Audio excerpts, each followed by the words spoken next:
తిరుమల లడ్డూ వివాదం గత కొంతకాలంగా వార్తల్లో నిలుస్తోంది. గత ప్రభుత్వం తిరుమల లడ్డూలో కల్తీ నెయ్యి ఉపయోగించారని ఆరోపణలు వస్తున్నాయి. దీనిపై దేశవ్యాప్తంగా చర్చ నడుస్తోంది. ఈ మేరకు ఈ లడ్డూ వివాదం ఇప్పట్లో చల్లారేలా కనిపించటం లేదు. ఈ వివాదంపై వైసీపీ కూడా స్పీడ్ పెంచేసింది. ఈ నేపథ్యంలో ఈ పార్టీ చీఫ్, మాజీ సీఎం జగన్ కీలక నిర్ణయం తీసుకున్నారు. అధికార పార్టీ నాయకులపై ఎదురుదాడికి దిగారు. ఇందులో భాగంగానే వైఎస్ జగన్మోహన్ రెడ్డి శుక్రవారం తిరుమలకు రానున్నట్టు ప్రకటించారు. తిరుమల ప్రసాదంపై వివాదం తలెత్తిన నేపథ్యంలో జగన్ పర్యటన ప్రాధాన్యం సంతరించుకుంది. అలాగే సెప్టెంబర్ 28న రాష్ట్రవ్యాప్తంగా ఉన్న ఆలయాల్లో ప్రత్యేక పూజలు నిర్వహించాలని తమ పార్టీ శ్రేణులకు పిలుపునిచ్చారు. అయితే శుక్రవారం రాత్రి వరకు జగన్ తిరుమలకు చేరుకోనున్నారు. తిరుమల పర్యటనలో భాగంగా సాయంత్రం 4 గంటలకు గన్నవరం ఎయిర్పోర్టు నుంచి బయలుదేరనున్న జగన్ రేణిగుంట చేరుకుంటారు. అనంతరం రాత్రి 7 గంటల వరకు తిరుమలకు చేరుకుంటారు.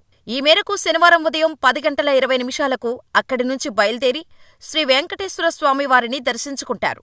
అనంతరం తిరుమల నుంచి తిరుగు ప్రయాణం కానున్నారు. ఇదిలా ఉండగా మాజీ సీఎం జగన్ కాలినడకన ఆయన తిరుమల చేరుకోనున్నారు. కాగా జగన్ పర్యటనను వైసీపీ నాయకులు, కార్యకర్తలు ప్రతిష్టాత్మకంగా తీసుకోనున్నారు.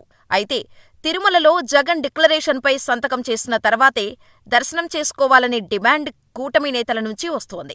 ఇదే ఇప్పుడు ఉద్రిక్తతకు దారితీస్తోంది.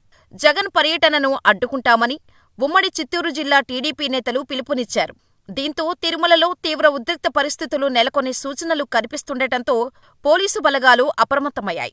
వైఎస్ జగన్ తిరుమలకు రానున్న సందర్భంగా తిరుపతి జిల్లాలో పోలీస్ యాక్ట్ అమలు చేస్తున్నట్టు ఎస్పీ సుబ్బారాయుడు తెలిపారు. శాంతి భద్రతల పరిరక్షణలో భాగంగా నేటి నుంచి వచ్చే నెల 24వ తేదీ వరకు తిరుపతిలో పోలీస్ యాక్ట్ అమలులో ఉంటుందని వెల్లడించారు. జిల్లా వ్యాప్తంగా సెక్షన్ 30 పోలీస్ యాక్ట్ అమల్లో ఉందని ఎస్పీ తెలిపారు. తిరుమల లడ్డూ వివాదం నేపథ్యంలో గత కొంతకాలంగా తిరుమల, తిరుపతితో పాటు రాష్ట్రంలో నిరసనలు కొనసాగుతున్నాయి.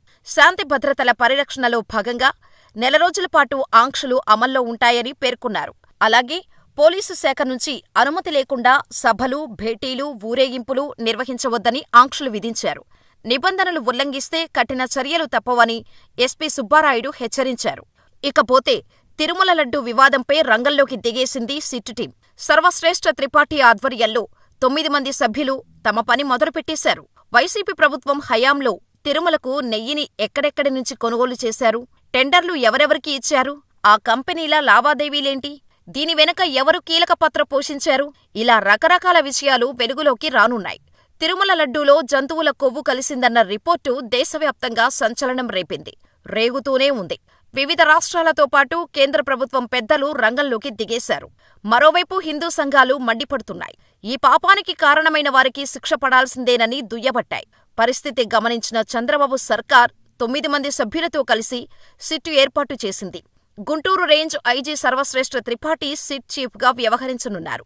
సభ్యులుగా Visakhapatnam range DIG Gopinath Jetti, Kadapa SP Harshavardhan Raju, Tirupati అదనపు ఎస్పీ వెంకట్రావు, డీఎస్పీలు సీతారామారావు, శివనారాయణ స్వామి, అన్నమయ్య జిల్లా inspector Satyanarayana, NTR police commissionerate inspector Umamaheswari, Chittoor జిల్లా సీఐ సూర్యనారాయణ ఇందులో సభ్యులు.